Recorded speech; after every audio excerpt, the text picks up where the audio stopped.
Meeting now. So I'm Eric Greenberg, Chair of the CA Board of Directors. I'd like to call this meeting of the Board Operations Committee to order at 8:09. Please remember that this meeting of the CA Board Operations Committee is being recorded but not live streamed. You can find tonight's agenda and background materials on the CA Board Operations Committee webpage on the CA website. If you're virtual, please mute your microphones unless speaking. If you're in the room, please ensure that your cell phones are silenced. Raise your hand to speak and I'll record the names in which I see them. If you're virtual, please use the raise hand feature. As we move through the meeting, I'll introduce each item on the agenda. Before a vote is taken, I will restate a motion as well as who motioned and seconded. If at any point you have trouble hearing me or any other board member, please say so. I will now call the roll of today's voting members on the BOC. Andy.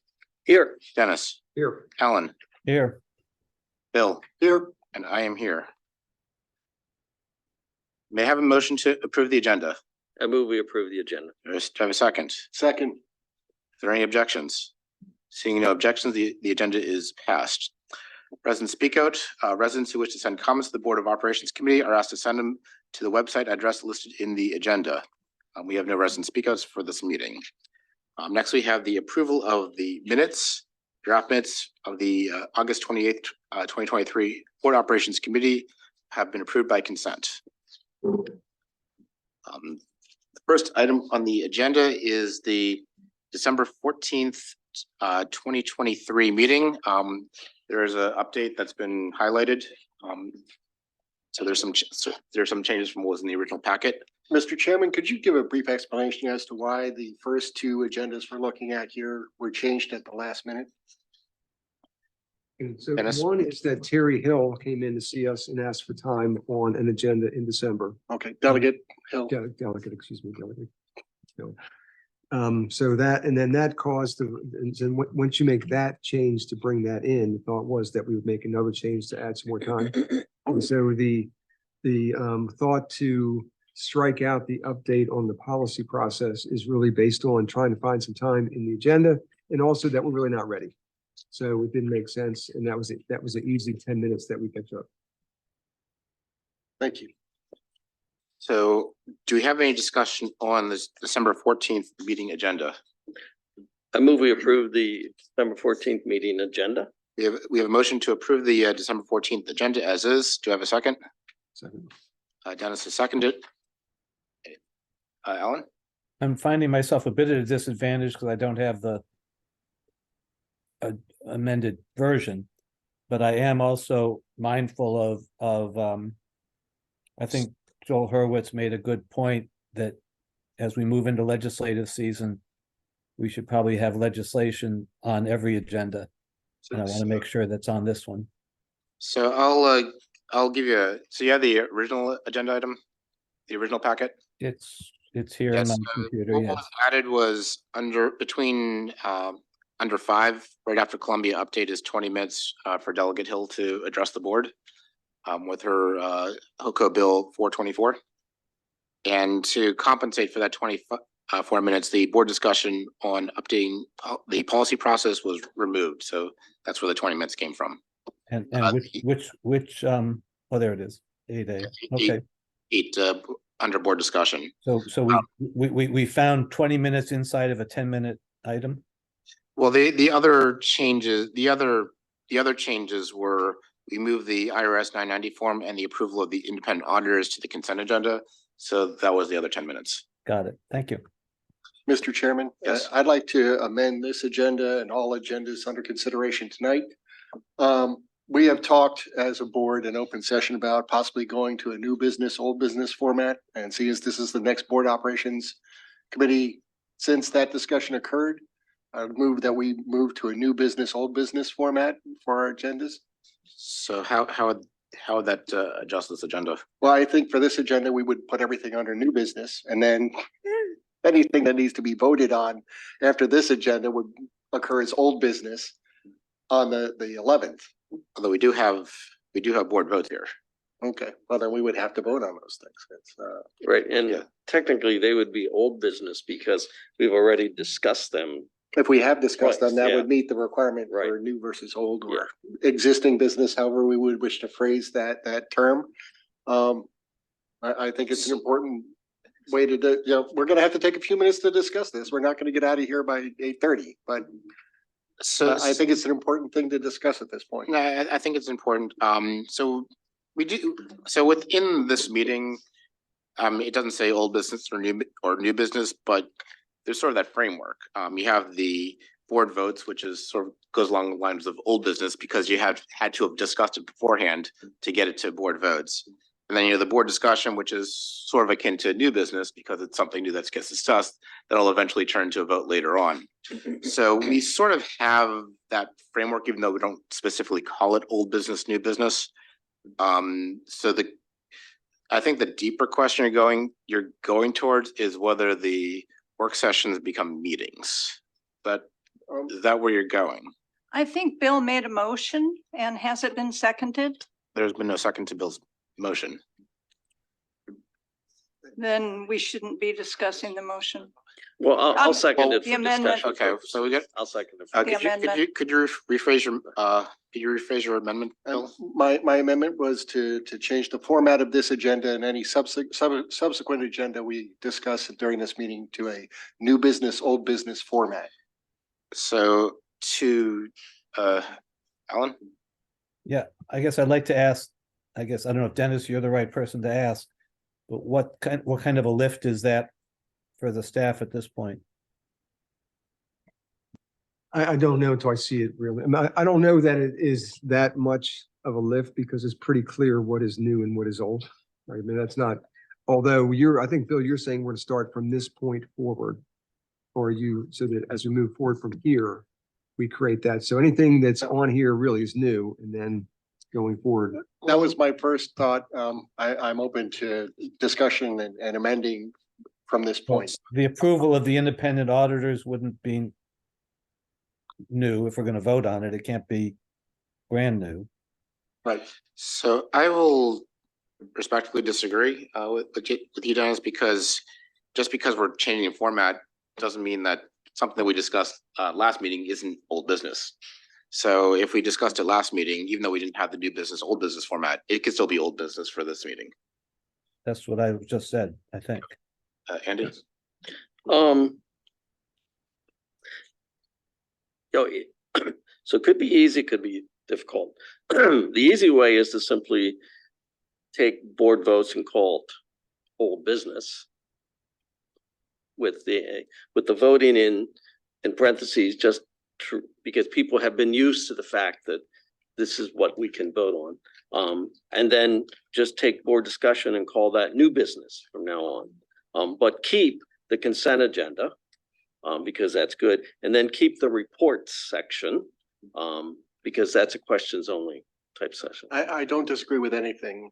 Right, so I mean, you could just simply make those changes, in which case it would be It'd be very easy to do.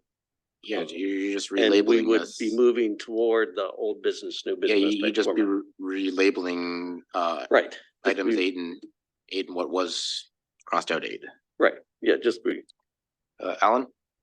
I guess, Bill, if it can be done in such an easy edit thing, just calling those two things different things, could you say more about what you think the advantage will be for the board and the organization and the public moving forward?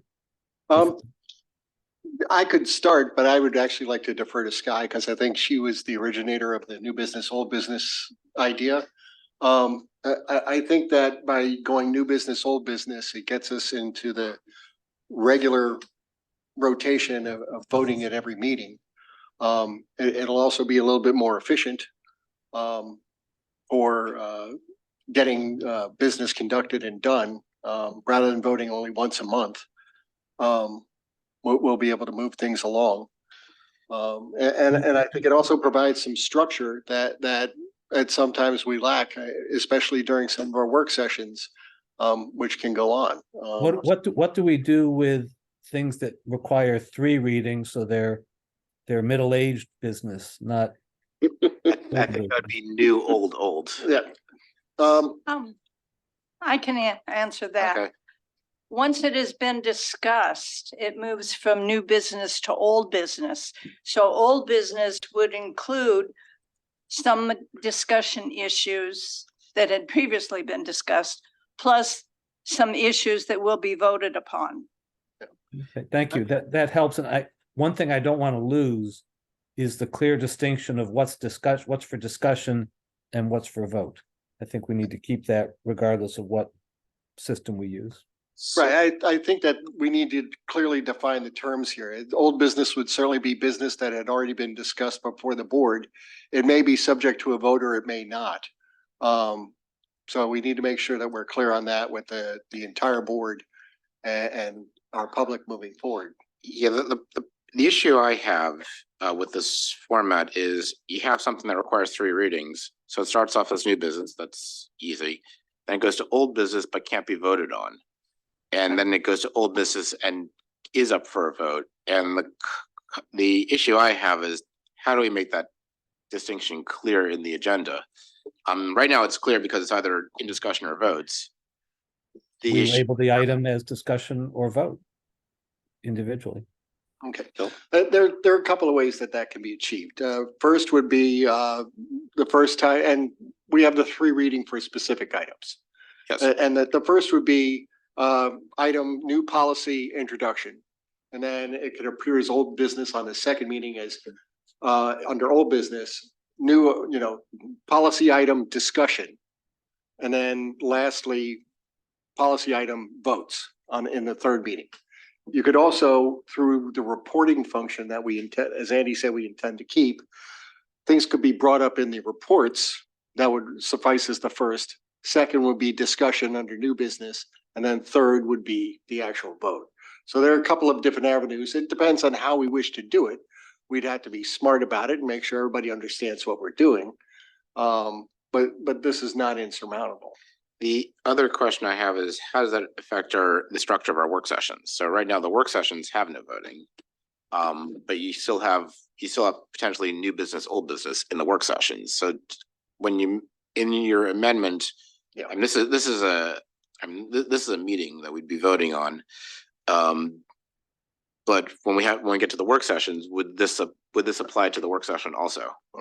Let me be clear. Every time, like Joel said, anytime quorum of us meet and discuss board business, it's a meeting, whether it's a work session or it's a meeting. It's a meeting by the HOA Act. Okay. What this essentially does is it takes every single time we gather and we have a work session part of the meeting and we have a meeting part of the meeting, if you want to think in those terms. Now, we would have a discussion section where we would, have a guest to come in to provide us insight, have a topic for discussion with staff, whatever that is. What we typically would do at work sessions. And then we would have a voting section where we would actually, take action on things. So it would kind of combine them. Dennis? So my understanding is that the HOA Act and Robert's Rules doesn't cover, if there aren't any votes taken, then you don't have to have any minutes for that meeting. And regardless, the video could suffice as the record for the meeting. But right now, we have minutes that we keep for one meeting a month, and then we don't for the other meeting where there aren't any votes. The difference with this would require us to have minutes for both meetings. Alan? Yeah, I hear that. And yet, because all that really means is the votes would be spread out, and so there'd be smaller minutes for those meetings, and the discussion parts would just have to say this was discussed. So I don't think it would add to the amount of minutes that get created. I'm in agreement with Bill around the what you just said, Bill. And I guess, Dennis, I've heard the argument multiple times that the video serves as a record of the meeting. I don't think that's within the spirit of the HOA Act. I think that creates too big a burden on anybody who wants to find out what happened to have to go watch an hour and a half, 2 hour, 3 hour, 4 hour video to find the part that they want. Or to get a sense of what happened in the meeting. That doesn't sit well with me. Council? I think one of the major differences, if you're gonna go to this maybe hybrid type system, is that Could you speak into the microphone, please?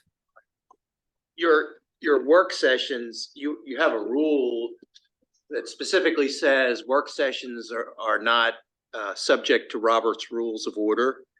But if you go to what's in effect a hybrid and make it a meeting and not a work session, I think you have to go through Robert's Rules of Order. So I don't know, I wasn't here, and I'm sure there were reasons that you decided to do a work session versus a meeting, but if you're gonna go from one meeting a month to 2 meetings a month, then you're gonna have to follow all the formalities of a meeting, including Robert's Rules of Order and agendas and dot every I and cross every T. And that may be fine, it's up to you, but I would say that's a big distinction that you're gonna have to be cognizant of. So I don't believe that this committee has the authority to change a scheduled work session into a meeting unilaterally. I believe that's done at the board, because at the beginning of the year, the board passes the schedule, which has meetings and work sessions, and we also have policies that if we're regarding both meetings and work sessions, and changing those policies would require a board vote up to the 3-meeting rule. So I don't believe we have the authority today to change the meeting work session structure. Alan.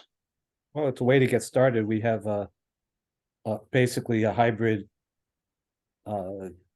meeting work session this month, a hybrid meeting work session next month.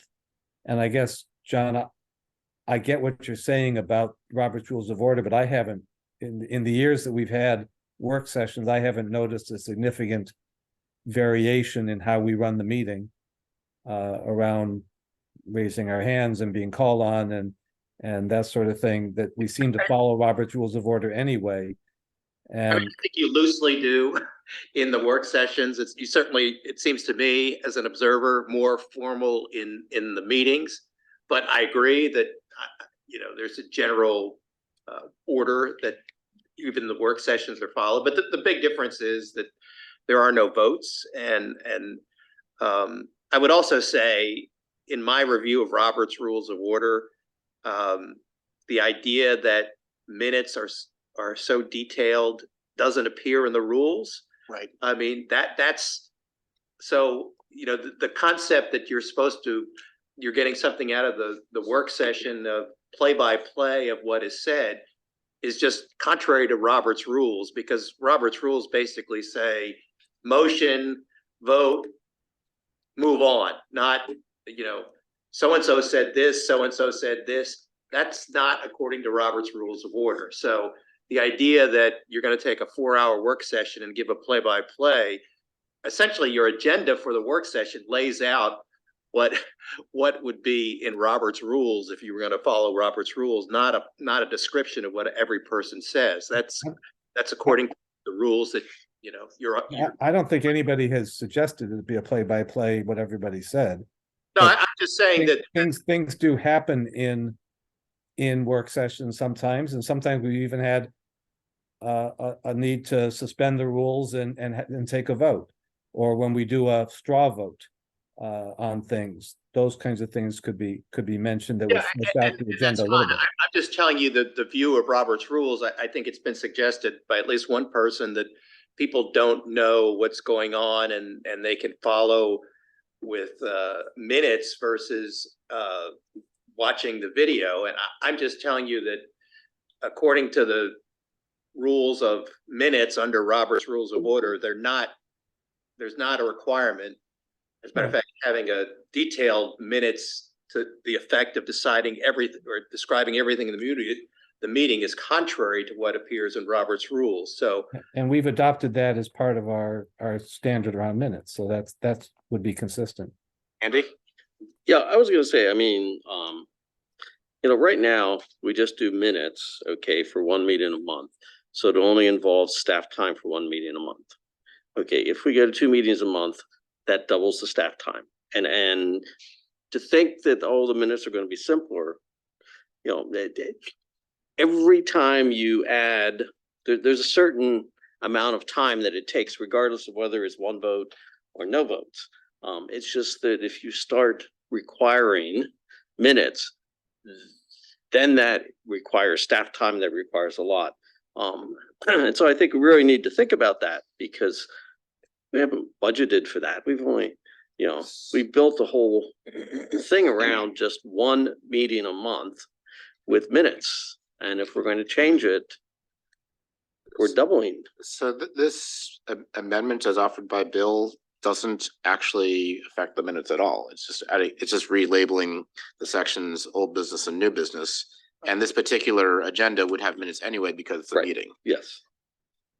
Bill. No, I think Andy's point is well taken. Oh, no, it's well taken. I'm just clarifying that If- your amendment does not affect the minutes. It does. If we go to new business, old business, You're amending this agenda.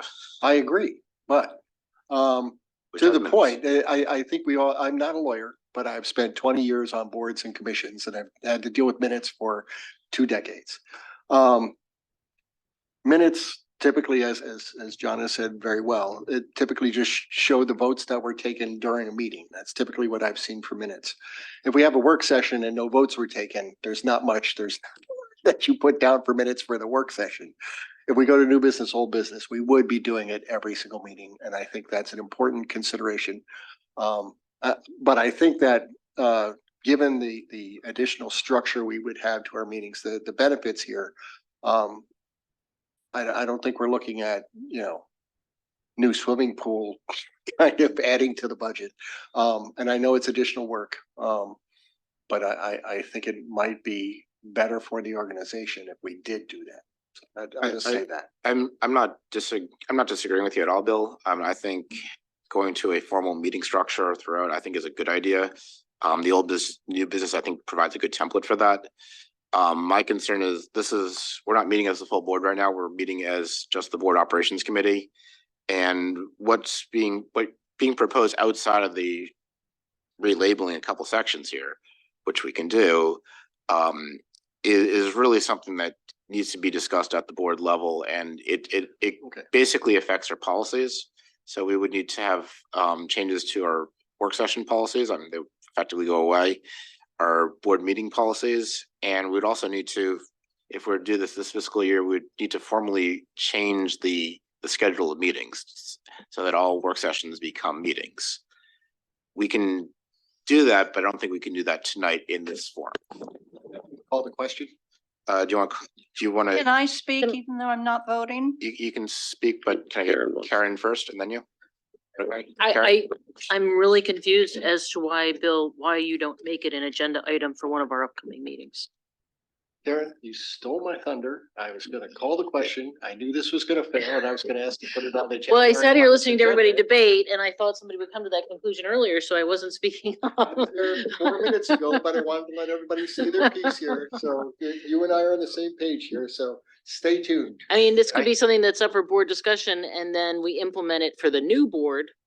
That's why I was trying to, that's why I was trying to get everybody to move to. Sky. I think going back to the basic question of why we're doing this, I think more people are familiar with the new business, old business format than they are with the work session, voting session format. And there are more rules concerning the new business, old business. Legally, it's my understanding that the minutes are the legal document, not the recording, unless the organization states otherwise. I don't know if it would be in the bylaws or somewhere.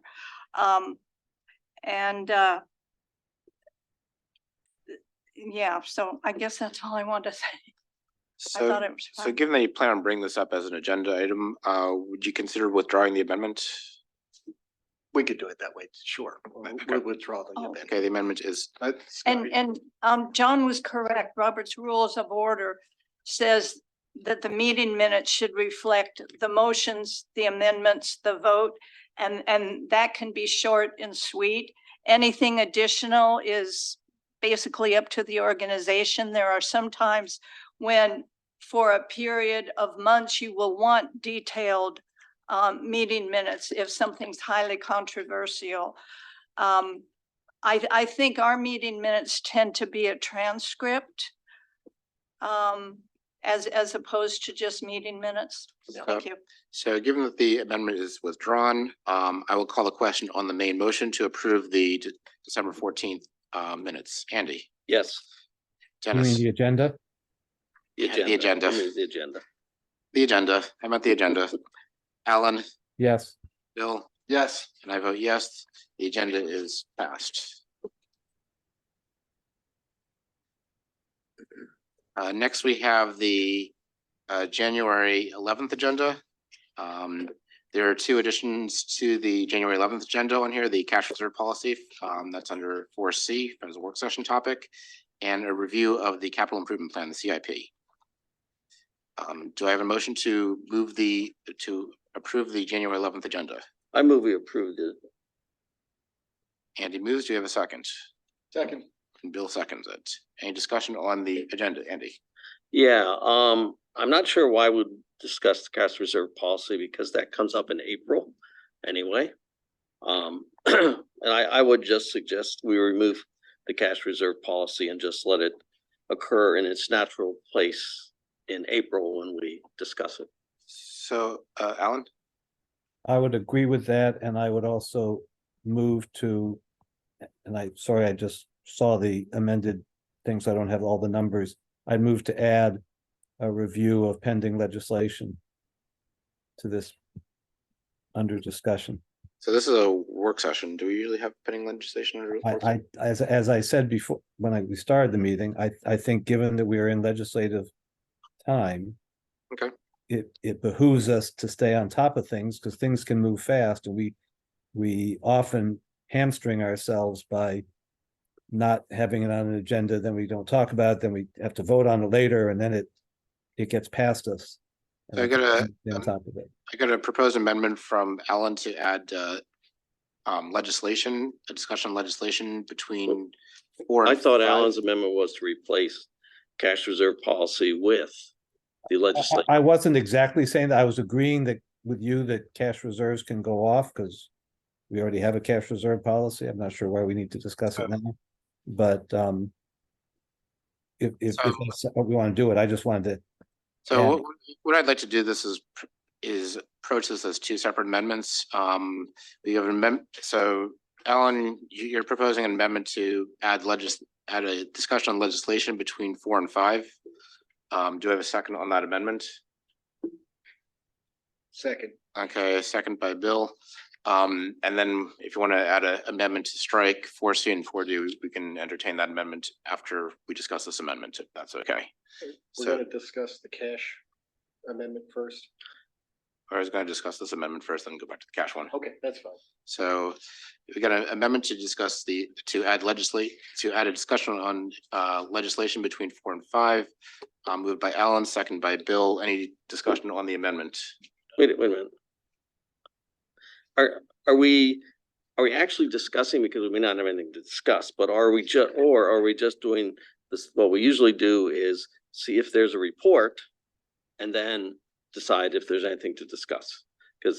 So what you're saying is you want the report at the work session in addition to the meeting. Alan, is that Is that how what you you're envision talking about? Alan, is that how you envision? I would like on every agenda going forward until sine die, however you pronounce that, in April, that we have a discussion of upcoming legislation. And the discussion could be that we get a report that says nothing has changed since the last time, and we spend 30 seconds on it and we go on. So would that be okay if we added a questions only section to between 4 and 5 that would include pending legislation? As long as we're clear that our distinctions of questions only or discussion or voting could be changed by a 2/3 vote of the board if something comes up that we as a board feel we need to act on more quickly. I believe that's always in effect. Okay, so I've got a amendment by Alan, second by Bill, to add between 4 and 5 a questions only section that'll discuss pending legislation. Is there any further discussion on that amendment? Yes. Bill? I am concerned about how things work in Annapolis and how we react to them here. In that, much like we have a 3 reading policy here, there is a 3 reading policy for all bills in Annapolis. And in the January timeframe, they're all loading these up into their first reading of the bill, typically in committee. And if it's done well, it's being done in each house If it's only in one house, then you've got a secondary issue there. I don't know I think it's important to be aware of legislation that's being considered in Annapolis. But I don't know, we need to figure out how to be effective on on these different bills. Because if they're just reading them in committee, we're not going to see much. They're subject to change in between the first and the second and third readings. The problem is that these all get rushed at the end and we find ourselves not being able to really. Council, you have a Impact. comment on the amendment? Yeah, this may be related to point to what Bill just said, but if we're going to do it every meeting. Microphone, please. If we're going to do it every meeting, we're going to increase our legal costs because I'm going to have to engage our lobbyists more often. And now that's fine, but like, it's going to cost more money. Where if I basically have to have them constantly follow, and there are some bills that go away easily, as you mentioned, there's a lot of stuff that's introduced, they don't all get passed. It's just if we have to do more frequent updates, I'm going to have to engage with the lobbyists more frequently, and they charge a lot of money. So that's fine. I just want to make you aware of that. That's all. And Karen? Yeah, that's interesting, John. I guess I'm thinking in terms of when I worked in the department that was in charge of implementing all the legislation that impacted our company, you wanted to know what was being introduced because the lobbyists sometimes were heading that off at the pass, right? Like if it negatively impacted you, so you did want to know, even if it was just being introduced in committee. I don't know, John, what you get though. I don't want to be responsible for increasing our legal costs, but at the same time, do you get like just a digest of what's been introduced that could impact us? How do we? Well, I mean, we get, largely what you see, but we also get communications with counsel that talk about, for example, communications or conversations with legislators that we don't put out there Right. for public consumption. So we get a little more, attorney-client privilege communications. So they are constantly talking to people. They're constantly checking in. I could tell you if you saw the bills that we get, you'll see a lot of conversations with so and so and so and so and so and so. Gathering intelligence, finding out what it is. So you get the final product about what's there, but we hear a lot more and we get a sense of, whether this is going anywhere or it's not. Okay. Good. It's just, having something every 2 weeks where we're going to have to report. I just see the work increasing. That's all for the lobbyists, the people in Annapolis. That was my only point, and we're going to pay more. I don't mind doing it; it's fine. But I just want you to know that we're going to increase the costs. Eric, can I have a follow-up? Sure. So I think that what John said is just really important, is that he's getting some sort of a digest where he'll know what we should be concerned with. It sounds like you already get that information. So the things that are high profile, we can target those. There may be nothing to report, but there may be something to report. Yeah, So you'll know, like if it's like, because sometimes it can take a bill 3 or 4 years before it actually gets passed. Yeah, I mean, we try to get the most important things that we think are required and things that you may be interested in. So there could be 20 bills that potentially might be relevant, but we don't. Realistically, is there a possibility they'll be passed? No. So we try to focus on things that we think are important that you might be interested in. So we have to prioritize certain things. I also say that in my input in putting together the budget, my input this year was that we have a more activist legislature and administration than we had previously. And more bills are being introduced, which means we need more work in Annapolis. And so, those costs are going up because we need to be aware of things. So I just raise, again, you're the board, you make the decision. I'm just giving you facts and you take that into your So, consideration. so I'll point out, a little history. When I first joined the board a little over 2 years ago, each packet used to have a section just, the potential bills, both Howard County bills and state bills that CA was following. And it'd have basically the bill number, a little synopsis of what the bill was, and basically any action, whether we're just monitoring it, whether we're taking, some kind of lobbying action, for or against the bill, what our stance was. And basically, it's just a running update. A lot of times between meetings, if nothing happened, it would be the same report. If there was a change in status in the bill, then we would see that change. And Andy, if you can maybe correct me if. Oh, no, if I'm in wrong on fact, this. I mean, I think the reports we get are very good. I think they're very good and we follow certain legislation. We even get copies sometimes.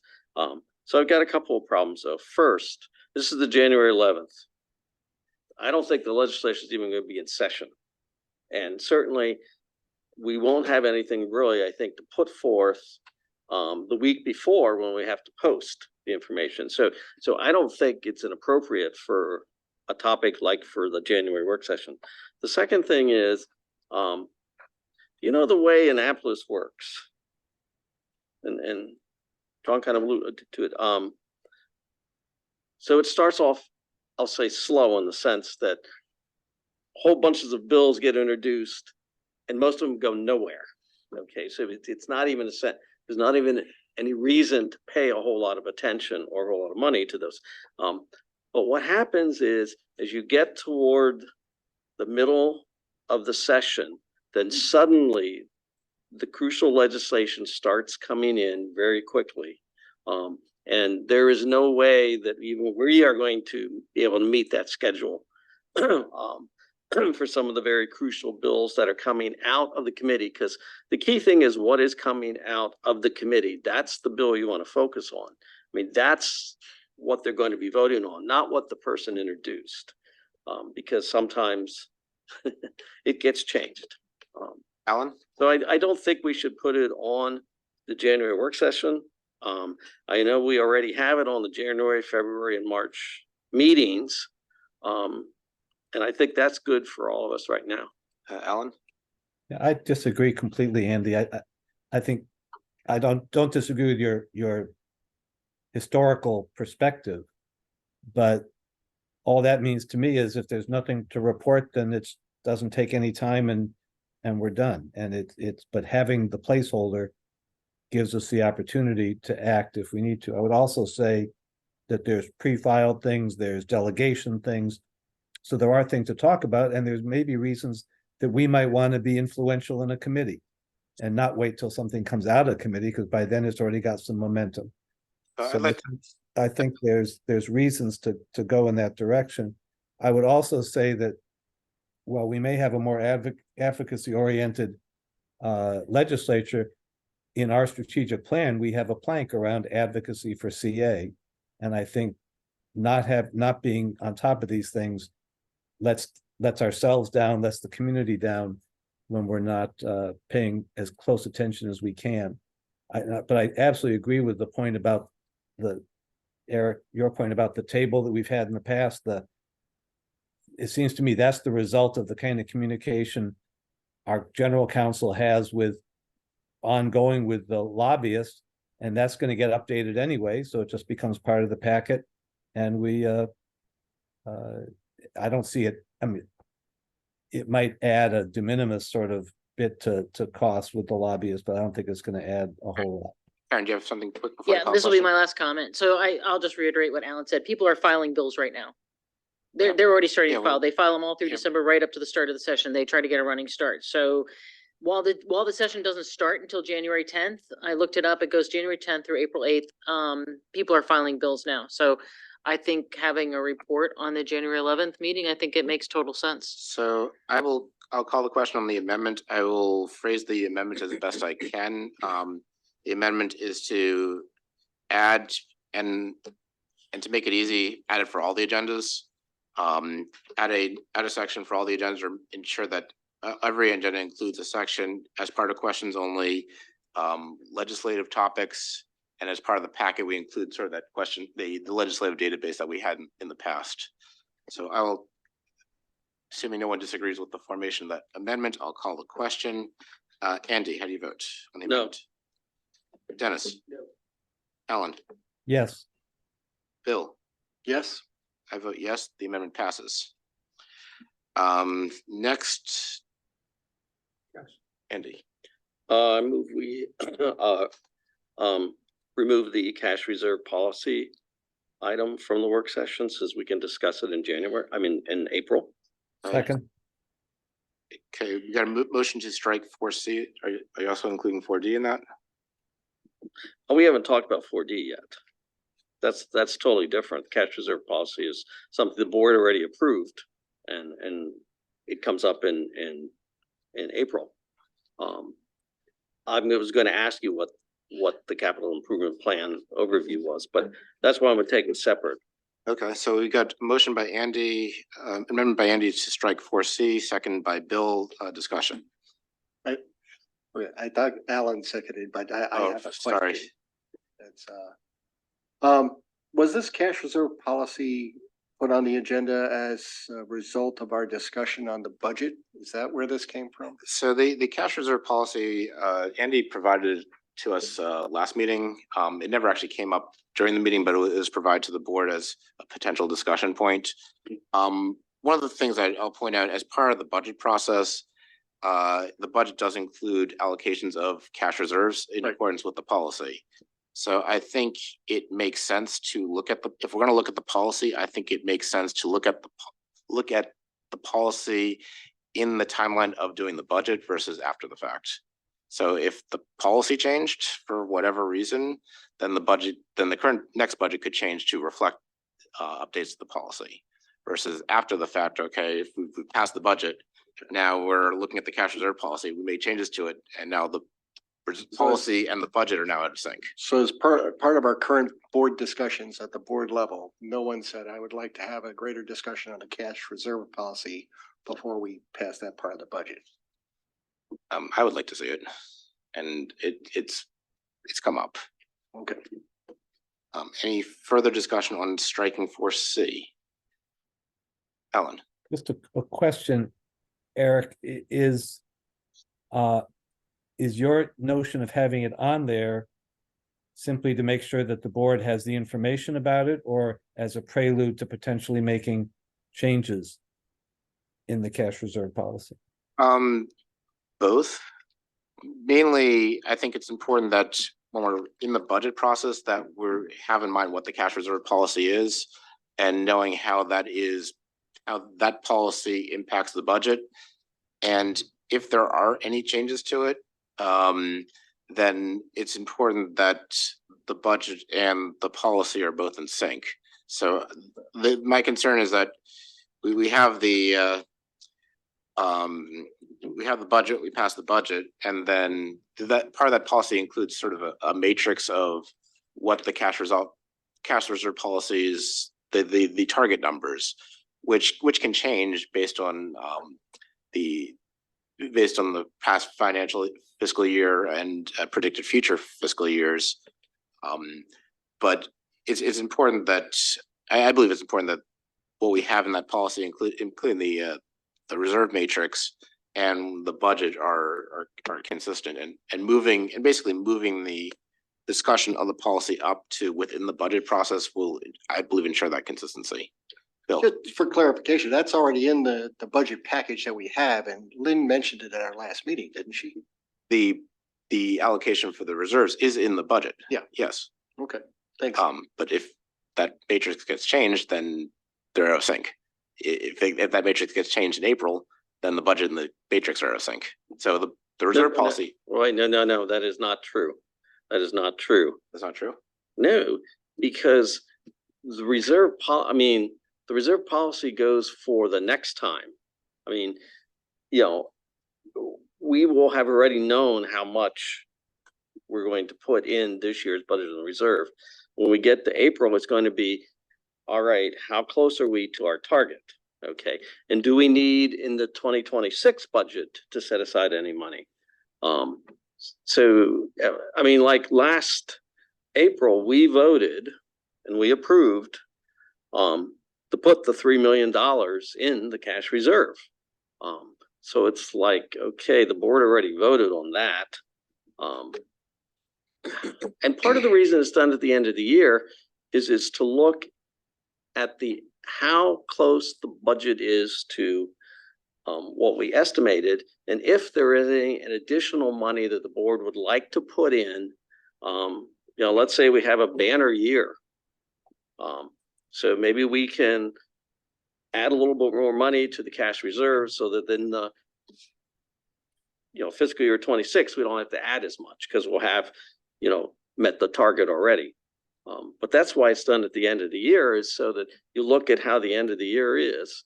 And you can see if you're going to end up, I'll say, with some additional money that possibly could be put into the, Well, if you're gonna use that argument, then we should be discussing the cash reserve policy in August or September, because that's when the end of the year numbers come in. They don't come in April. You get the fourth quarter results in July, August. because April is the end of the budget. And if you're going to transfer any money, you have to do it before April 30th.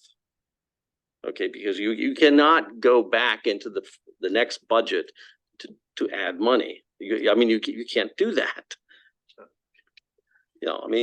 It's why we do it in April, is because we got a really good sense and we can get that actually into the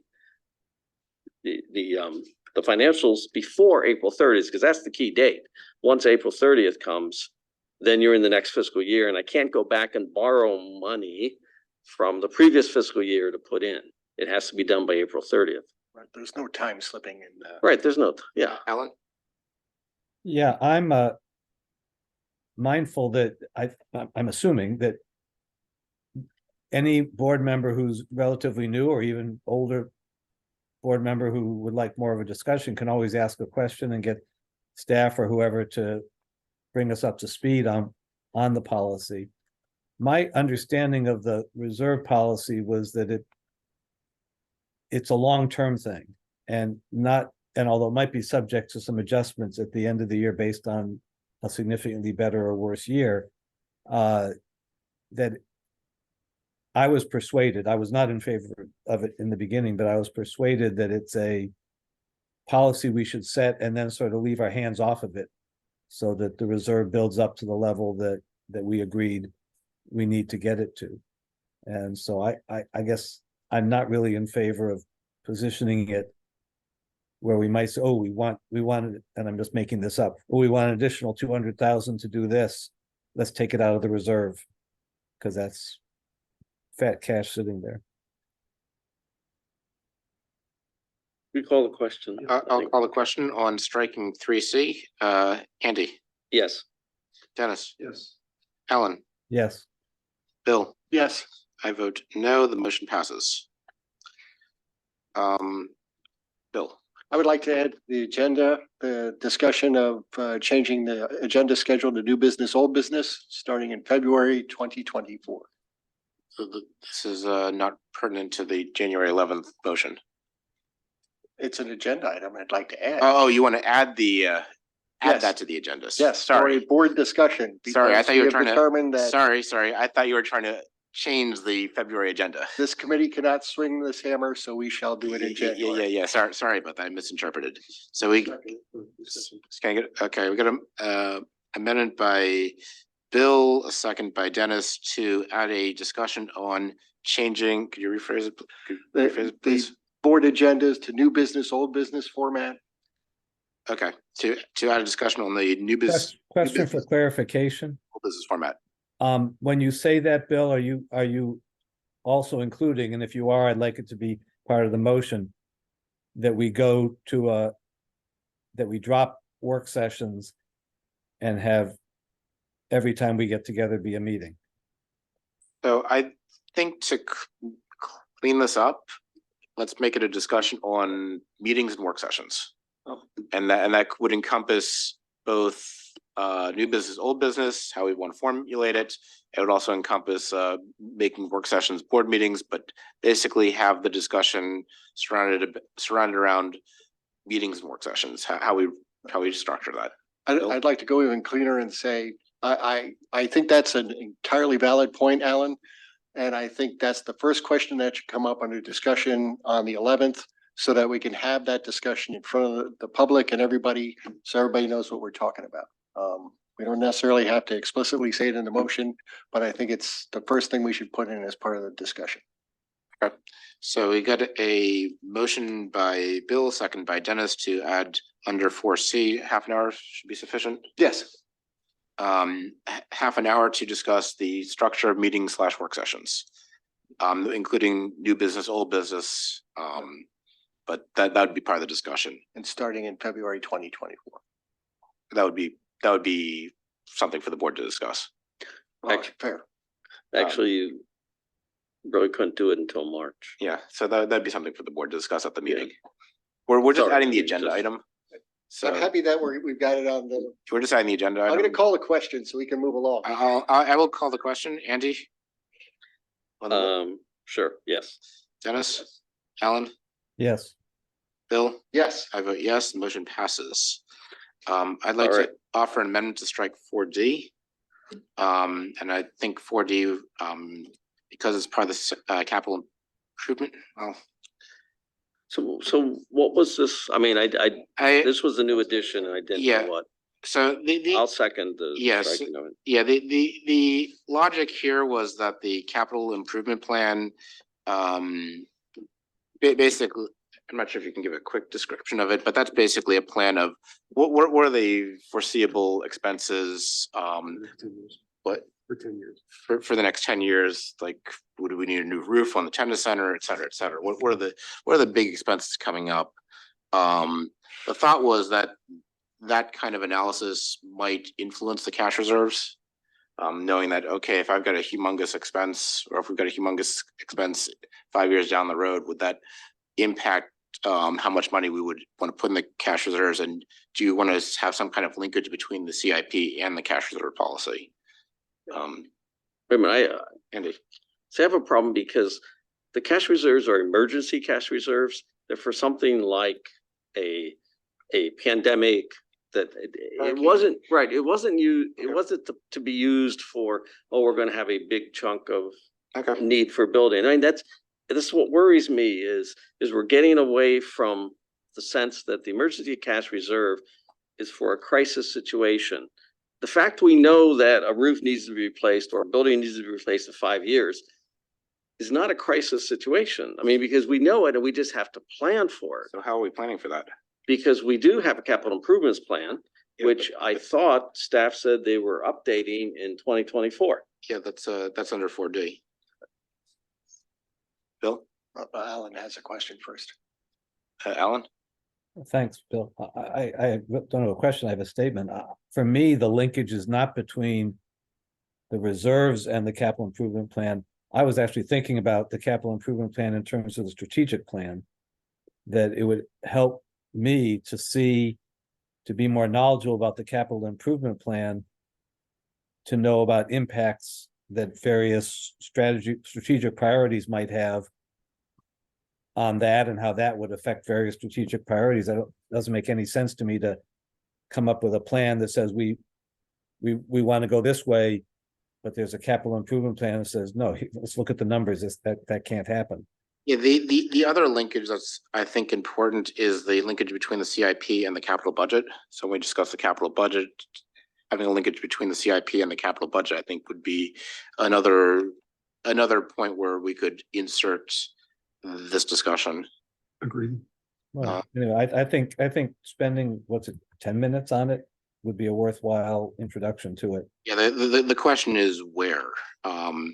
So we've got, one possibility is if we move it to January. January has both the discussion of the strategic plan and the budgets, which would include the capital budget. Mr. Chairman, this is the January 11th agenda that we're looking at. Yes, I realize that. But then which January are we moving it to? 25? 25. So I will make my motion strike 4C and add it to the January 25 agenda. January, that move it a year later? 2025. 24, the January means moving it 25, to moving it the to January 25th. 11th. Yeah. January When you 25th. said January 25, I was. We were meeting the 25th. of- 25, that's what I thought. No, we're, Come no, on. the 25th day in the month of January in the year 2024. My apologies, honest mistake. They're moving Wait. it back 2 weeks. Yeah, we're moving it, yeah, to move it back 2 weeks. So my motion is to move 4D to the actual meeting discussion, move it back 2 weeks. You moved it to January 25th. So I've got a motion by me, second by This- Dennis, I believe. Is moved Any to- further discussion on moving it back 2 weeks? Ellen? I'd prefer to leave it where it is and pick it up again on the 25th, but I think we've got new board members. I think having an introduction to spending 10 minutes would be a worthwhile thing on the agenda we're talking about. Andy? I mean, I agree with Alan. I think it would behoove the board to learn about the capital improvements. Plan, just to give them a sense of what's in the future. And I think here on the actual board work session is the right place to put it, because it's more for information purposes to bring the board up to speed on a key tool that is used to create capital budgets and other things like that. And so I think having the board understand that tool better will help the board in its future discussions. And I think it's a great time because you can discuss it as, here is what the capital improvement plan is, and you get a chance to think about it Okay. and talk about it. I'll withdraw my motion then. Okay. Motion withdrawn. Got an amendment. Dennis? I would like to remove 4A.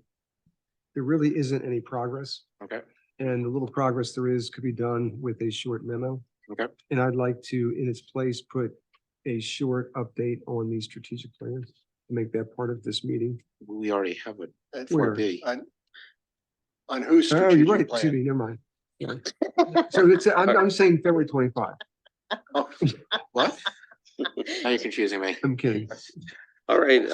well, That's- Okay, so, I've got a motion, we still want to remove 4A, Eric? right? Yes, I still want Okay, to yeah. move Could 4A. you just give some clarity to Janet? I think she So, lost. we gotta, so there's, so basically, the amendment by Dennis, second by myself, is to strike 4A. So right now, I will call the question on that. Nope, I have a comment here. Okay, The Lakefront Library has gotten a lot of bad press. And I think some of it unfounded. There's something about the library that I think is important that all Columbia residents understand. And that the parking that will be provided with that project is critical for the survival of lakefront activities. If they build condos on that lot, we will not be able to do movies anymore. We won't be able to do Latin dance night anymore because no one will be able to park anywhere near the lakefront. And we need to make sure people understand that and bring that to their attention. If we're not going to talk about it here and we're just going to say it's dormant, it's settled, we need to make sure people understand that. We need to provide that information. To just completely walk away from it, I think is a mistake. We need to find some place to put it in somewhere. Maybe put it in as part of the president's report or something, or we got to find a way to get that in front of people to make sure they know that. We are in a bad situation if that library is not built. so one comment, is Greg even prepared, given that there's not much update, is Greg even So prepared he to? would rehash the existing he might say, I think they got 10 million from the county with another 10 million to come based on meeting some goals and objectives. But other than, I think it's really important also, not only for that reason, but also I'd like to see the archives move downtown. I'd like to see it become a community center and not just a library, not even name it a library, but name it the Columbia Community Center. But there's not any real new information. If we want to bring it forward, it would just be to talk about it in general terms. And maybe it's a 15-minute rehash of what he's already, although Greg has a hard time. He has a tough time keeping to a 15-minute Right, rehash of 15 minutes anything. might be tight for him. So that's, I will call the, yes, quick. yeah, I was thinking, I mean, this almost sounds like a topic that what you do is you do a report on. Yeah. to put it on the background agenda, to put it on, and then give people the ability to ask questions. But we don't need Greg to come in. I mean, I like Greg and I like some of his briefings, but I don't think we really need Greg to come in and give us a sales pitch necessarily on the library, because there is a lot of information out there. Okay. But I think I'd like to turn it into a So- report. so for the I- meeting. will you accept a friendly amendment to to strike 4A and add the library under questions only, which we already added a section for questions? Who would answer the questions? Me? I guess so. Provide whatever detail you have. I could get I could get a little bit of detail, new information that we have. Yeah, I will accept that. Okay, so I will call a question on the amendment, on striking 4A. Andy, Yes, Dennis? Yes. Ellen, Yes, Bill? No, I vote yes, the amendment passes. So I will now call a question on the agenda itself. Eric, I would like to add something to the agenda. Can Sure. I would like to add, a review of our easement policy to the agenda. How long do you think that would take? It would probably be a 25 to 30 minute discussion. which policy? Easement, Easement. Okay. Do we have time to do that? if we can't do it on this agenda, I'm willing to accept that we put it on a different agenda, but I think it's something that needs to be reviewed. Janet, do you have a sense of the time left on this agenda? No. Okay, I think we're at 10 because we added 30. so the way I've got the agenda right now is we strike 4A, we strike 4C, so that adds 60. Board meetings replaces C, so that's a 1-for-1 swap. Questions only doesn't take up time, so I think we actually have 30 minutes. If my math is correct, because we strike A and C, we strike A and replace a 1-for-1, we replace the cash reserve policy and C with the board meetings discussion, so I think there will be time to discuss the easement policy. well, So I'll make the motion to add the easement policy under work session topics. Do I have a second for that? There's no second. I'll second it. Alan seconds it. Any discussion on the adding an easement policy under 4?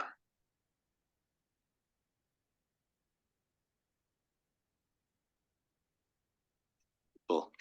I just say that the 11th is going to be our first public discussion of the strategic plan. And I know we've got a lot of time, allotted to that. I think we're loading up the 11th a lot. I was looking at February 8th and we have just 2 items really on the agenda. The draft budget and discussion strategic plan. That may be a great time to talk there.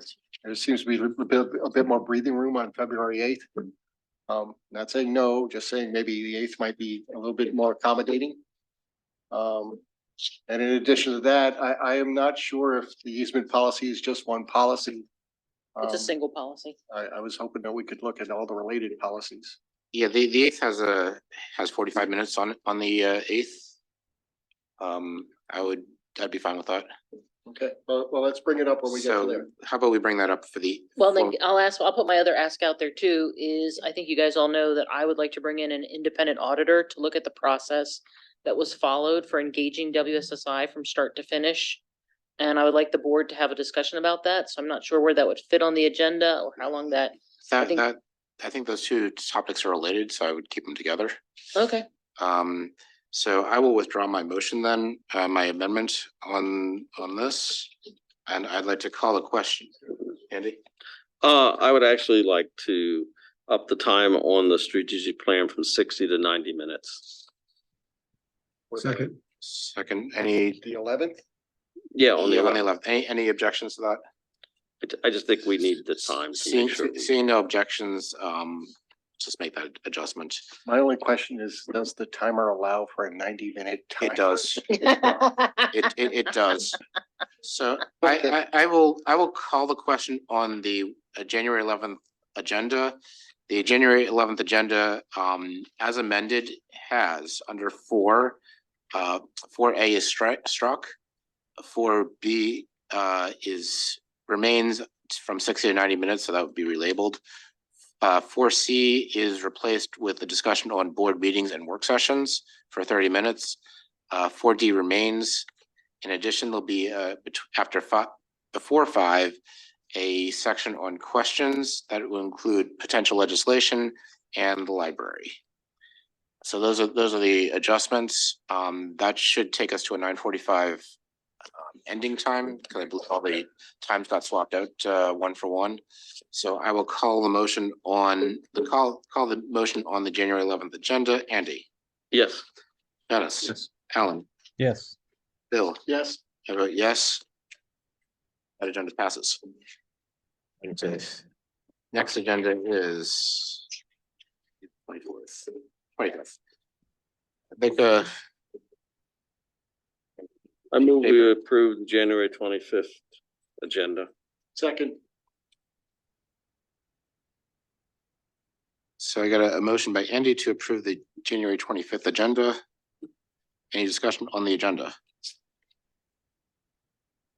I call the question.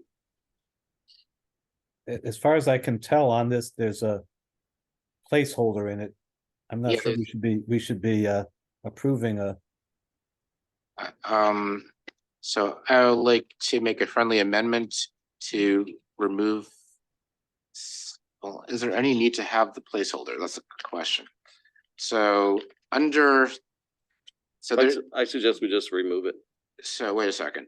So if we go back to the January 11th agenda, there was a change on here that adds the board meetings.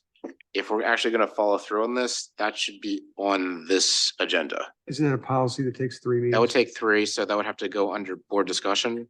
So I will make a friendly amendment to Andy to strike 7 board votes, because that would not be a board vote, but add 8. Add under board discussions, so it'd be 8A because it's available. A discussion on the board meetings, work sessions. So there are no votes on the 25th. There would be no scheduled votes on the 25th. So one issue here is, that would be 15 minutes to take us to 10. I I mean, would- a discussion like that's gonna take more than 15 minutes. So we have 15 minutes available. Yeah. Keep in mind, we'll already have discussed it the previous work session. So it might not be as bad as you think. But what we could do is take 15 minutes from the strategic plan, have that a half hour and have this a half hour. That's another possibility. There are only 3 people who haven't heard this discussion yet, so I'm hoping it won't be that bad. And Alan, Yeah, I guess I would prefer to have this topic be C and move the other 2 up in the alphabet. yeah, Mm. that would make sense. And I, I don't think we should be short shrifting our strategic plan discussion or our budget discussion. Those are the 2 big lifts that we had. And I think we need to have them. I am in favor of having this other discussion, but if I had to sacrifice one of those 3 things, I'd sacrifice this and move it. So what we could do is give this 20 minutes and make residents speak out 15 minutes. And that You would, never know with residents speak out because the budget is happening, so. It just doesn't work. the other possibility is make the reports 10 minutes. Because the reports tend to go quickly. So what if we added the board meetings discussion for 20 minutes under, I'll call it 8D. So we know, so the order correct. Well, you change B to A and C. to Yeah, D. but I'll call it, yeah, but I don't, Right, we'll fix it. we'll fix that later. So I will make a friendly amendment to Andy Andy's motion to delete 7 and add under 8 D, the 20 minutes for the board discussion. And removing 5 minutes from reports. Is that acceptable? That's fine. That's fine. Okay. Given that, I will call a question on the 25th agenda. Andy, Yes. Dennis. Yes. Alan, Yes, Bill, Yes. I vote yes, the motion passes. Famous January 25 agenda. That brings us to the February 8th work session. Can I get a motion to approve the February 8th work session? Dennis moves, can I I'll get a second? I just want to make sure that pursuant to how you restructured my previous thing about the legislation, that there will be a, oh, it's already there. Never mind. It's on. It's It's on on. there. 5A, got it. We foresaw your promotion and it's already on the page. There you go. I'm glad of that. We're clairvoyant. Just so that we're housekeeping correctly, we had our 25th meeting agenda with no votes in that meeting. 3 readings would mean we'd have to take a vote on the policy change for. Except it can't happen here. It's gotta happen in the next agenda. If I could just say, could I just say too, that, Because they had. that if we could, this, there is money in the FY 25 budget, I think, to move, the position in the president's office for the board from part-time to full-time. And so the time to do that would be in the next fiscal year. So you could wait for the next voting meeting. It would not, I'm proposing that you make this effective FY 25. That you don't try to do this midstream, Agreed. Oh, the change. yeah, so change. that change should be discussed at the meetings. So bring that up So I'm during, saying the during, vote, if we're trying to, Yeah. I don't want to force this to be a voting meeting. this is not a voting meeting. Right, I'm that's just my- saying, that's- I'm just saying. If you want to vote on it, we would have had to have passed the policy, but we don't have time to have passed the policy, so it can't go on this agenda. We'll move on. So I think there are a few other things. we need to So, discuss for this meeting. anyway, I've got a motion by Dennis, second by Andy to approve this agenda as written. Are there any?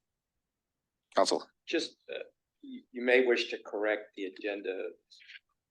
Number 5 says questions only pre-filed.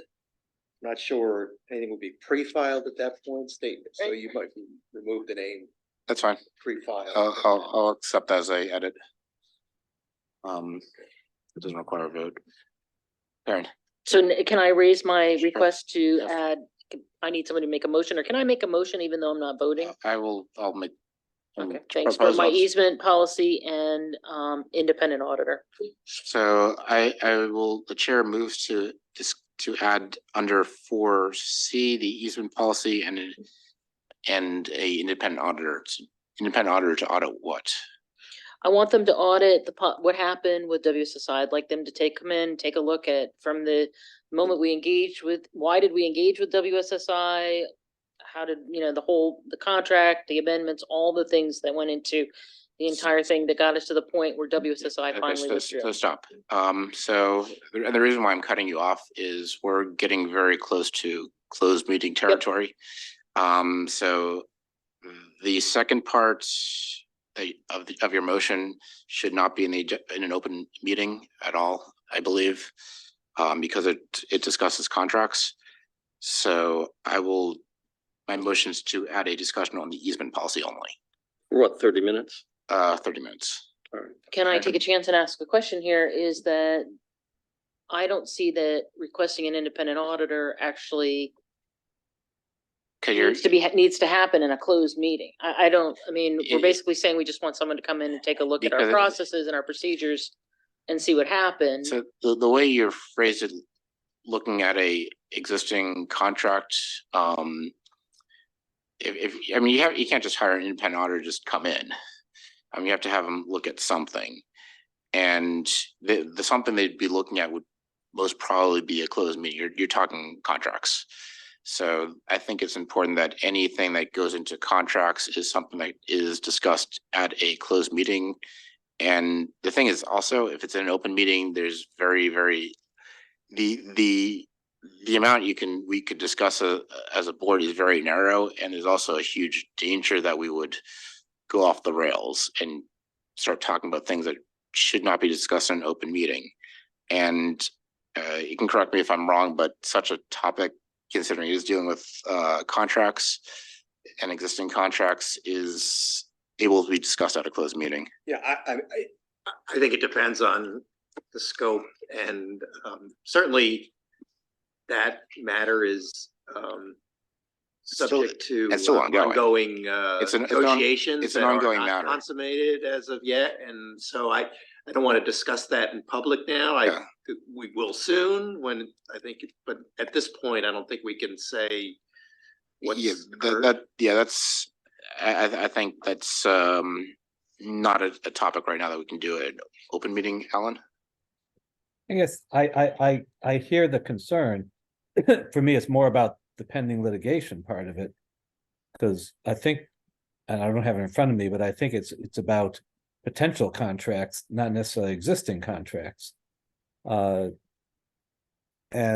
I think we could, I sort of could foresee the discussion being, yes or no, is there sufficient concern on the part of the board to create such a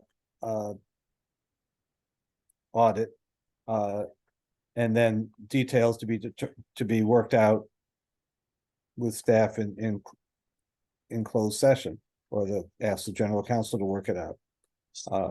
I don't think we need to discuss this particulars. It's really just getting the sense of the board of whether we have enough concern about what happened to So kindle it. so when we discuss the future, that's certainly open. That's something we can discuss open when we discuss policies and any revisions to policies going forward. That's certainly something that's an open and must be discussed in open forum. When we discuss pending contracts, anything related to pending existing contracts, ongoing contracts, that and anything basically past looking, that would have to be done in closed It session. doesn't have to. We are allowed to do it in closed session. We don't have to do it in closed session. You're right. But again, there's legal implications for discussing things that we can. There are legal implications there, and so I think discussing easements, I think, is a open session topic. Discussing an auditor, I believe, is a closed session topic because that's past looking. So I will make the motion. I'll make a amendment to add discussion of the easement policy onto the work session topics under 4 for half an hour. Can't get Dennis seconds it. Any discussion on the amendments, on the amendment to add easements under 4, I'll call it 4C for sake of argument. Seeing no discussion, I'll call the question. Andy, Yes, Dennis, Alan, Yes, as long as we're committing to having that closed meeting discussion. Bill. Was that a yes or a qualified yes? That was a yes. I mean, Just wanted to ask, I'm sorry. I am a yes on the. and I vote yes, so we add the easements to it. So we added half an hour for easements. That'll take us to 9:45. Any further discussion on this agenda? Seeing no further discussion, I'll call the question on the 2.8 agenda with the added topic of easements under 4. Andy, yes, Dennis, Yes. Alan, Yes, Bill. Yes. I vote yes, the agenda passes. That brings us to the 22nd agenda. And also, yeah, that brings us to the 22nd agenda. Can I get a motion to approve the 22nd agenda? Dennis approves it. I will, can I get a I'll second it. Dennis approves, Dennis moves it, Andy seconds it. Any discussion on the 22nd agenda? This is the discussion where the final votes on the capital and operating budget occur. That's under there's another placeholder, number 8 there. There's a, Right. Yeah, there's a placeholder here, number 8. This meeting's actually short.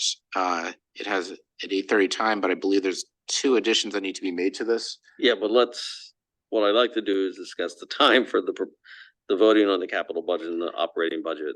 Can Could, 10 minutes for the operating budget. actually, could you hold off on that? Because I want to make sure that we that we bring forth all the additions from the previous budget, from the previous agendas into here. And then we can discuss the times. Because there are two things that need to happen. One, this would be the third meeting for the meeting work session discussion. So there's a potential vote here for the board meeting work session discussion. And then this would also be potentially the second meeting to discuss the easement policy. So I would, Oh, Wait a minute. because it's a policy. Well, Yeah, it's a policy. policy. So that would be three readings. question about the discussion of policy. Okay. Is there an anticipation that we're changing the policy? There could be. We're not discussing that here. We're just discussing the agenda. So I think, given that we have the hour-and-a-half block, we could put it on. If after the first meeting we decide the existing policy is fine, we just take it off. Right. It's easier. It's easy enough to take it off than to try to fit it in. I just think if you put it on there, there would be an anticipation that the policy would change. It's kind of a self-fulfilling prophecy if you say, hey, we're. Not Right? no, not necessarily. And Yeah, I so think it parts of that. is. I think it is too, and that's what worries me. I mean, there's a difference between what telling people what our policy is and discussing what the policy is, and then giving people the indication that we're going to change the easement policy. And frankly, I'm not sure, because our charter requires the board to approve all easements. I don't think we're changing that. We cannot change the charter. So I know, right. any policy changes have to be consistent with the charter Right. and bylaws. Alan's got his hand. Alan? Yeah, I don't think we can ever know whether something needs to be changed, but we need to bring everybody up to speed on what the policies are, and we know that when human beings get together and talk, one person's idea affects another person's idea, and they say, oh, I hadn't thought about that. Yeah, okay. And that sort of synergistic sharing of thoughts and information and questions could lead to a change being desired that nobody came into that discussion with. So I think we just have to live with that as a potential. I'd like to add an amendment to add under board discussion, a discussion on the easement policy for, I'll call it half hour. Can I get a second on that? A discussion rather than a vote. Yeah, it'd be a discussion. So it'd be under 8A. Well, let's first add the work session under the board votes for 30 minutes, Okay, I'll first, because that would be the third. are there any objections to adding the work session board votes for 30 minutes under board votes? What? It's The work third. session for, The discussion, The issue voting you on. brought. oh, yes, yeah, Voting on the issue of work session board voting. yes. Okay. Okay, so there's, Can we just call it board structure? Because. No, Well, It's not board structure, it's board meeting structure. board meeting, it's board meeting. Work session is throwing me way off. I'm like, where The board meeting work session structure, we need to come up with it. we'll come up with a better name for it. Any objections to, so I'll make a friendly amendment to add that board meeting work session under board votes for half an hour. I'll second it. Who made the, actually, I think Dennis made the original motion, so will you accept the friendly amendment? Yes. So, okay, so that's on there, as Dennis accept the friendly amendment. Now I will make my amendment to add easements under 8A for a half hour. Can I get a second on that? Second.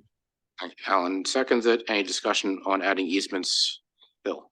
I think that we need to have the discussion at the beginning of February, and then at that point, try and come up with a way forward. We discussed the new business, old business format as part of our board discussion earlier this year. We bring it here now and we say, this is what we would like to do. This is the policy change. And now we're getting it to go through a 3 reading period. If we approach the easement policy in February, there should be somebody who takes the discussion, internalizes it, recommends changes to the policy, and then we go through the three reading procedure again. Sort of what we're doing with the agenda structure for the board. I think that going from a discussion directly into a second discussion with the intent of amending the policy is is skipping steps. If we look at what we've done with the board agenda policy versus the easement policy. And any other discussion on the amendment to add easements to discussion easements for under 8? Seeing. I just have to say, Bill, I wasn't clear what I didn't follow your concern. I mean, to me, it's a discussion, so it's a discussion. We have a discussion. But Alan, we allotted time for the discussion on February 8th. And we are now providing more discussion on the same topic at the next meeting. Why would we do that? So that we move the topic along. Yes, so we continue. Why couldn't we just do that within a single 30-minute discussion on the 8th? So Because we're supposed to have 3 readings. here's. Why would we need 3 readings? I'm gonna interject here. So here's the risk. We're setting an agenda. So after the first discussion, there could be a sense of the board that we want to continue this. And this would be the ideal time to continue this, considering we've got an hour and a half, or actually an hour of room. So, and right now, if we don't add this, the risk is that the board will want to continue the discussion, and then the board winds up changing the agenda on the 22nd, and we have a half-hour discussion on changing the agenda on the 22nd. So I think if we add it now, and after the first meeting in February, we decide, okay, the discussion's done, we can just simply delete this. Bill. Mr. Chairman, this is the last agenda that we will consider as this board operations committee. If we get to this point and the board wants to put a second discussion on the easements on the next agenda, if we can't squeeze it into this meeting on the fly and we want to say this is rigid, the first meeting in March is the next board operations committee meeting, and they're more than willing to put it on there. We are not talking about a huge change. This is the ideal way to do this. It's that there's no skin lost in saying, well, if we want to carry on this conversation, the board operations committee meets next week, put it on the first agenda in March. They should not be at heavy lift. Alan? Bill, I guess I hear that you don't think it would be a big deal to move it. I haven't yet heard or understood a reason to move it. Well, once again, we said that we would discuss the easement policy on February 8th. Right. It seems that there is some intent here that the policy after the discussion would require changes. Possibly, that be true of any review of a policy, right? Yes. But it seems that we're already lining up a 3-meeting agenda to change the policy when we haven't even discussed the policy. What I'm saying is that if we discuss the policy, which we should in an open meeting on the February 8th, that makes sense. If at the end of that discussion, there's the will of the board is to change the policy, that should be done and then re-presented to the board for a 3-meeting discussion for the changes. There should not be discussion. Okay, I hear what you're saying, Bill, but I don't think we've done that for other things. I think we've always taken the first discussion of the topic as the first reading of the issue. We didn't, I mean, this is the same path we're doing with the board meeting policy. Well, except that we've discussed that on and off. Not as an official agenda. No. Yeah, Sky brought it up as part of one of our board meetings. Yeah. Like 3 meetings ago. So this has already been discussed. And this has been brought back here to the board operations to actualize it after we discussed it 6 weeks ago. I believe it was brought up as part of a resident speaker discussion. It was never an agenda item as far as I can tell. But I will call the question on the amendment. Andy, No, Dennis, No. Ellen, Could you restate the motion? The add, amendment, add, please? add the easement discussion for board discussion. Yes, Bill, No, I vote yes, the motion fails. all right, I'd I like will to call make the a que- motion, wait a minute, I'd like to make a motion to add, the updating of board policies status, Mhm. because we kicked it off of the December agenda. But I think by then we should have, hopefully we will have something back, And we'll have time. Okay, right? And so I'd like to add and give it 30 minutes. are there any objections to adding the update on board policies? Seeing no objections, I'll second the motion and the motion passes by unanimous consent. Okay, So now that's I would under, like to that's- discuss That's a half an hour under. board discussion. Board discussion, so board policies. So we've added, for the record, we've added 60 minutes to this agenda. So, Further discussion? yes, I am looking at simply allowing 10 minutes for the operating budget, and I don't think that that is viable. I will, I think we can, I think we can do, we've got an extra half hour on this budget. So we could up the capital budget to 30 minutes and the operating budget to 30 minutes. Yes, I think we should have at least 60 minutes devoted. And any objections? Seeing no objections, will 7A and 7B should be both 30 minutes. That takes the end time to 10 o'clock. Yeah. Bill? I have two, but we'll go fast. Okay. This is the end of February that we're talking about. This February is 20. traditionally petition time for village elections. I think we ought to put village elections on the agenda to increase awareness. Maybe bring in a village or two to say, hey, come on out and vote. To make sure that people know that it's time to get ready. So, Do we have a second on that? I see no second. Okay, well then, maybe not. so what I would look to say is, what I'd like is just to see as part of the president's report and an understanding of what CA intends to do in terms of publicizing, because we've done that before. I But think that would be a perfect thing under the president's There's no report. president's report. there is, it's under 8A. Right. Where is it? It's under Oh, 8A, which is yeah, actually was thinking of which is video. actually misnumbered. It should be 9A. Hey, Those are Eric, two can I eights. ask a question? Because Yes, I think from Bill, I should have asked for this earlier and I completely forgot, but Joel made a comment, and he's not wrong, that CA shouldn't be voting in some village elections. And that the villages need to change the language in their charters in order for so that's CA to actually, be able to vote. so So I that- think it's Wild Lake, Oakland Mills, I think Harper's Choice is impacted. I yeah, can't remember the entire So- so list, that- but that's actually a discussion for the villages. So the Right, but I villages think run their that- elections. do we want to add in any of these agendas, do we want to add an item that CA needs to communicate to these villages? And I don't know if John wants to weigh in, that CA can't vote unless you guys change the language in your charters, because I think that in Brown, they need those votes for a quorum. So if their language is wrong, John, do you have any comments on the issue of voting?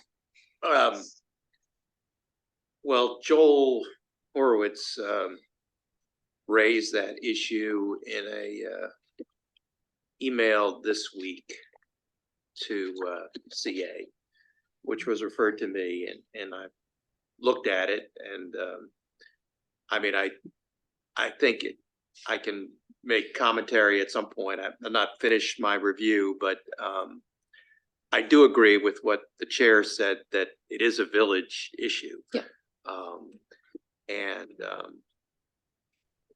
but it impacts whether we can vote, it impacts whether CA can vote. yeah, I mean, we have to have a policy, and it may affect a policy that was passed. In his email, he suggested amendments to a policy that was passed in January of this year, in terms of CA voting. I don't think the policy change that would be required is major, it would be pretty minor, but it just affects which villages would be effective, and So you're right, it affects, assuming I agree with him, it affects quorums, which I think, it's a village issue. So It is a village issue, but what I'm saying is CA should say, we've been alerted to this. I'm just suggesting we should say CA's been alerted to I this mean, issue. that's your call Right. if you want to do that. So I got a question. Would it even theoretically even affect our policies? Because if we're not allowed to vote in a village election, our policies don't really matter for that village because we can't vote in it. Well, the problem is the policy says that there's a line in there that says CA owns property, so it can vote in every village, which if you agree with the view that we can't, then that's an inaccurate line. That's really the only thing that has to be changed. Alan, then Bill. I Alan, think whether it affects our policy or not is, I think what Karen's point is, and I agree, is it behooves us in our relationship with the villages and with the residents of Columbia to let them know what our interpretation of this issue is, so that they go into their election cycles knowing what to expect in terms of CA votes for quorum purposes. I mean, we don't affect outcomes of elections. It's just for quorum purposes. And I know in our village, we've gone around in circles trying to create a way to not to bypass not having a quorum, but to deal with the issue of not having a quorum, and villages need to get ready for that. Bill, and then Andy. Okay, we are kind of just having a discussion without a motion on the table. Just wanted to mention that. And I don't mind because it's an important discussion, but a few things. I think we need to be definitive with the villages because right now there's an expectation that CA would submit blank ballots for the purpose of quorum to each village. And if that's going to change, we need to communicate that and change our policy accordingly. We can't just leave it alone, even if it is a null kind of outcome. I agree with you, but we need to change it just to be fair to all the parties. Secondly, I think it's great that Joel pointed this out, but Joel is not the one going to bat. He's not going to go and defend us because we made this choice. Important for him to bring it to our attention, but we need to make sure that we have somebody that's going to go on record and say, this is it. I think John's doing a great job here, but I don't think we should accept, hey, Joel said something, we're going to look into it. We will validate it if it's true. We should not just be openly accepting it because he's not there to defend us. So you're right. There's no motion on the table. There was a suggestion to add the topic of elections to the president report, which we don't need to vote on. It's just part of your report. But there is no motion on the table to discuss the CA elections. But the concern, Despite my efforts. you haven't made the motion. If you want to, you I can. moved to He put did the make- village did elections make and a I motion. never got a second. Oh, And so oh, despite okay. my efforts, Okay, there's no second. Is there a second for Bill's? No. no, there wasn't. There was Okay, silence. there's still no second on it, so you can keep trying. But the comment I want to make is that village elections are village affairs. Each village has their own bylaws, their own election procedures. Each village is different who can even vote in the first place. So our policy basically affects how, if CA has a vote in a particular election, it affects how we handle that voting stance. If we don't have a vote in the election, well, we don't have a vote. The policy is null at that point. It's meaningless. It'd be like having it just doesn't mean anything because we don't have a vote. So what Joel is trying to do is the correction that Joel needs to make needs to be done at the village level. If a village, if in his opinion, a village is not adhering to their own election bylaws, their own election policies, he should be bringing that up with the individual villages because they're the ones that are on the elections. Each election is a village election. Alan? Well, so Eric, is what you're suggesting is that we go ahead and vote unless a village tells us we shouldn't? No, we should so we should understand. That was a yes or no, that was a yes or no question. So we need to work with the villages to understand each election procedure. And I disagree with that. I think that, John, I would appreciate it, and this is just an individual board member speaking. I'd appreciate you finishing your review of this issue, letting us know right away as soon as you've got that, so that we can then inform if the decision is we're better off not voting, because that's what the policies seem to say in those villages, then we need to let the villages know that as soon as possible. And then if they want to work with us on making changes, then that's a separate thing. I agree with We're that. hamstrung by their policy. We just have to abide by their policies. I agree with that, but I don't believe that requires any board action. I believe that No, general council I can agree. read the election policies across the villages, interpret them, and advise the villages accordingly. Well, no, this is, Advise us to let us, Advise us accordingly. all right. No, Andy? this isn't a CA issue. In fact, John even shouldn't be involved in it. We have no role whatsoever in determining how the villages determine who gets the vote. That is solely a village issue. If the villages say CA gets the vote, we can cast our votes. If the village says we don't get the vote, so my problem is we are imposing ourselves in telling the villages how they interpret who gets to vote. And so that's, you are saying that unless a village tells us we shouldn't vote, we should go ahead and vote. yes, we should go ahead. I mean, it's up to the village. If you read the charters, it gives the board of directors the authority to determine who is allowed, the board of directors of the village, the authority to determine who can cast a vote and what the requirements are for basically the membership. What is the requirement? And so I have a problem with us deciding on our own, not that I like John, he's good, but us deciding on our own that we can interpret for the villages what the requirements are for their membership. So I have sort of two sides on this. So one, I agree with you. This is a village issue. The village elections are a village issue, and therefore it's not something for us to really discuss or modify. At the same time, if we believe we have a right to vote in a village, then our general counsel should be looking into whether or not we have that right. If there's a disagreement between whether or not we have a right to vote versus the villages, so if they have opinion that we don't have a right to vote and we believe we do have a right to vote, that disagreement needs to be ironed out. I So- agree with that, but so far, no village has told us we can't vote. I'm just saying, if there are any disagreements. Right. Then that needs to be ironed out between our general counsel and the village. Right now, I'm not aware of any disagreements. Right. But if a resident decides to bring up an issue to the villages and such a disagreement arises, then there's a potential there. Yep. So we should be aware that there might be a potential for a future disagreement that we might need to address. Either way, I don't see that there's any action that this board can take. Right.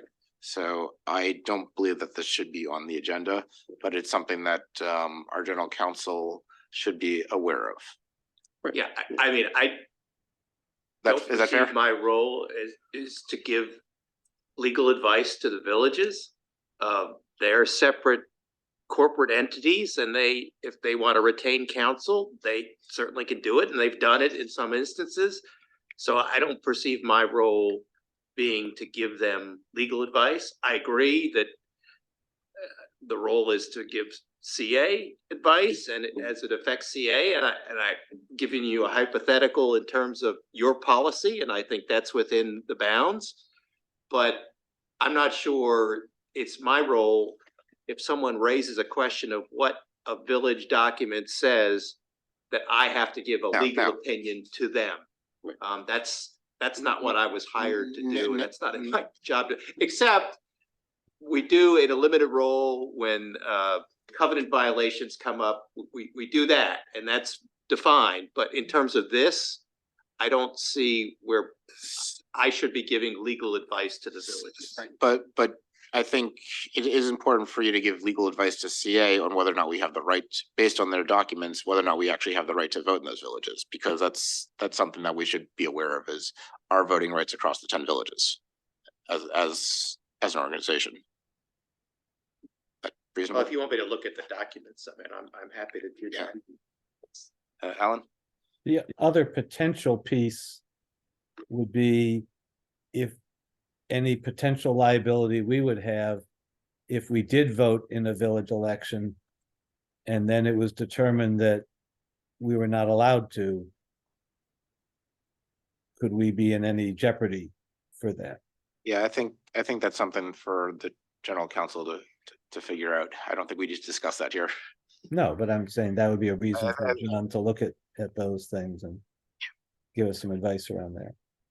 Because the other alternative is Andy's position, and you were very persuasive, Andy, was until a village, proceed until apprehended, until a village tells us, no, we don't want your vote, you can't vote, we just keep voting. I believe our council should be providing us advice on whether or not we should be voting. I think that's reasonable. Given that, there was no second on the amendment. So I'd like to call the question on the main motion to approve the 22nd agenda. That adds 30 minutes for a vote on the meeting board work session policy. And it adds the time change, the 30 minutes and 30 minutes for the capital budget and operating budget. And the 30 minutes for And- updating policies. And 30 minutes for updating the policies. So I We will, move something from December to here too? That was the policy. that's the policy, policy. got it. So Okay. removing the motions to move the agenda, adding 30 minutes for 7A, 30 minutes for 7B, a vote on the board meeting work sessions. Not adding, making them 30. Yeah, making 30. Making 30 minutes for board meetings, work sessions under board votes, 7C, and a placeholder for updating board policies, 8A for 30 minutes. I'll call the question. Andy, Yes. Dennis, Yes. Alan, Yes, Bill, Yes, I vote yes, the motion passes. And I believe that takes us to the end of the meeting. So can I get a motion to adjourn? Dennis moves, is there a second? second. Bill seconds, any objections? Seeing no objections, the meeting is adjourned at 9:55.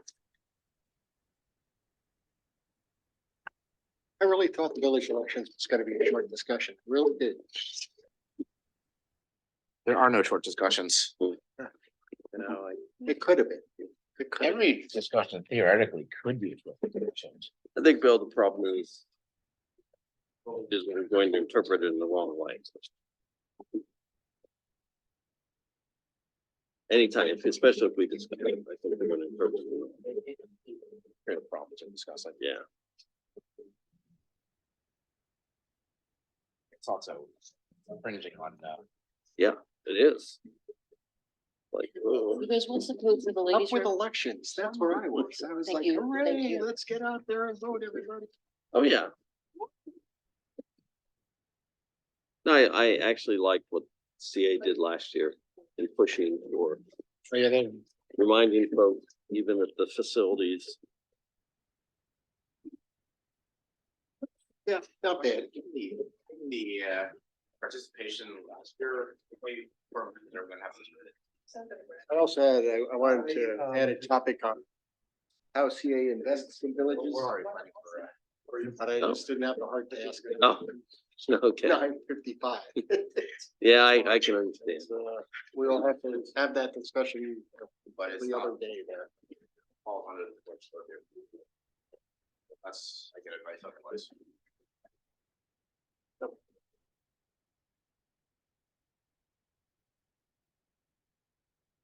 Lava lamp has been extinguished. It is. Oh, no. Fire hazard is gone. I'm very big on making sure we get that done before we leave.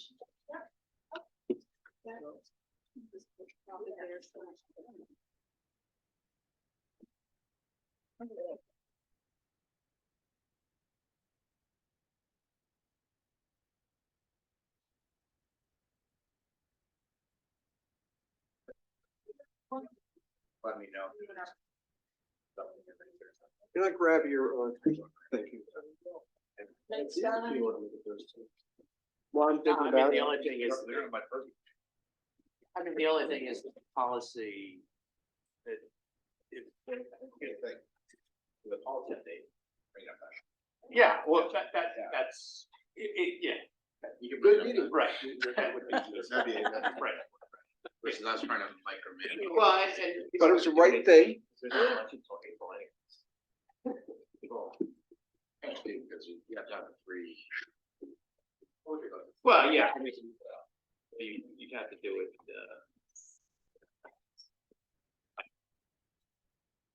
I don't-